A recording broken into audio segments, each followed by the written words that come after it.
अस्सलाम वालेकुम जी स्टूडेंट्स, क्या हाल है आपके?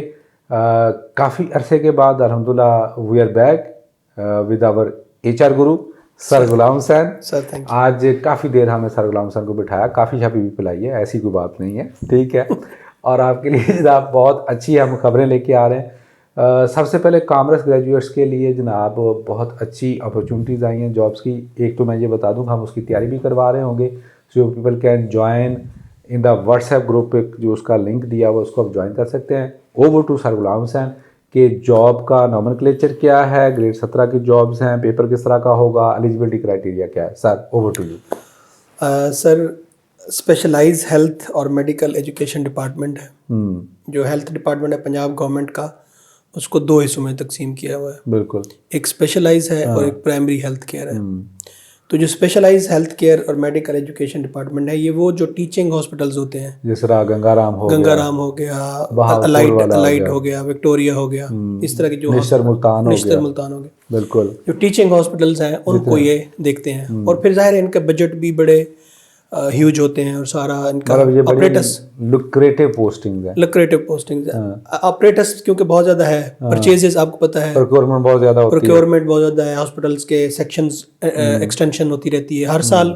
मतलब जो 100 बेड पे था उसको 120 कर दिया, जो 50 पे था उसको 70 कर दिया, बिल्कुल ऐसे ही है। एक्सटेंशन होती रहती हैं और इसमें काफ़ी जो इसका कॉमर्स का जो परचेजिंग प्रोक्योरमेंट का काम है वो काफ़ी ज़्यादा होता है।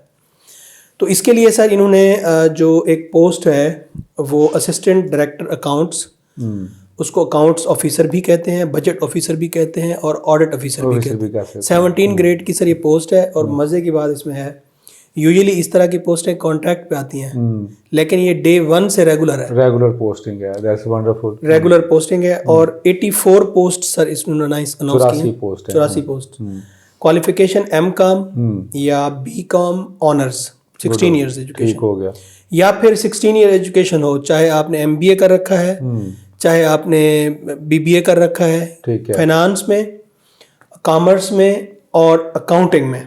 गुड हो गया, ये 3 डिग्रीज का जिक्र है। एज लिमिट जो है सर वो मेल के लिए 37 है और फीमेल के लिए 40 ईयर्स है। अब आप बताएं इसमें क्या अपॉर्चुनिटी है? बहुत ज़्यादा फीमेल्स के लिए इसलिए ज़बरदस्त अपॉर्चुनिटी है कि इसमें 23 सीट्स विमेन कोटे की हैं। वल्लाह, गुड, ठीक है। और 52 जो है मेरिट पे, मतलब वो मेरिट पे भी कम्पीट कर सकती हैं और ऊपर मेरिट कोटा पे भी, मतलब डबल अपॉर्चुनिटी है। गुड हो गया। ऊपर से इनको जो एज रिलैक्सेशन दी गई है 40 ईयर्स तक, ये खास तौर पे वो जो कॉमर्स की डिग्री रखते हैं और कोई और छोटी नौकरी कर रहे हैं तो उनके लिए बेस्ट अपॉर्चुनिटी। और इसके आगे एक खुशखबरी है जो मैं आपको सुनाने लगा हूँ, उसमें यह है कि डोमिसाइल आपका पंजाब का हो, पोस्टिंग आपकी कहीं पे भी हो सकती है। ये नहीं है कि सिर्फ लाहौर में होगी, वो तो टीचिंग हॉस्पिटल में, टीचिंग हॉस्पिटल जहाँ पे बावलपुर है, मुल्तान है, रहीम यार खान है, फैसलाबाद है।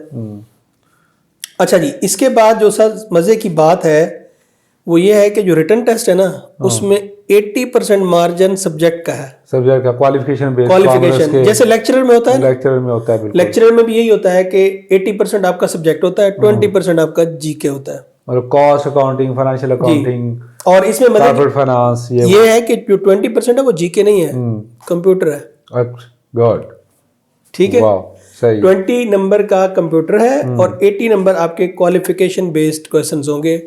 MCQs 100 मार्क्स का पेपर होगा। और देख लें ऑडिट एंड अकाउंट्स की सीट है 17 ग्रेड की, बड़ी बेहतरीन और MCQs पेपर 90 मिनट्स का सर। और सर जहाँ तक इसका क्योंकि मैं भी इस वक्त अकाउंट्स में सर्व कर रहा हूँ, सर भी अकाउंट्स में सर्व कर रहे हैं, मेरी आजकल DDO की सर सीट है। वी नो कि इसकी वैल्यू डिपार्टमेंट में कितनी ज़्यादा होती है। जो भी डिपार्टमेंट है उसकी अगर रीढ़ की हड्डी देखा जाए तो ये ऑडिट अकाउंट्स वाली सीट होती है। बिल्कुल ऐसे जितनी भी परचेजेस होती हैं, जितनी भी डेवलपमेंट होती है, सैलरी, वो सारा पूरा हॉस्पिटल जो है वो आपको सलाम ठोक रहा होगा। ये सीधी सी बात, सीधी सी ठीक है।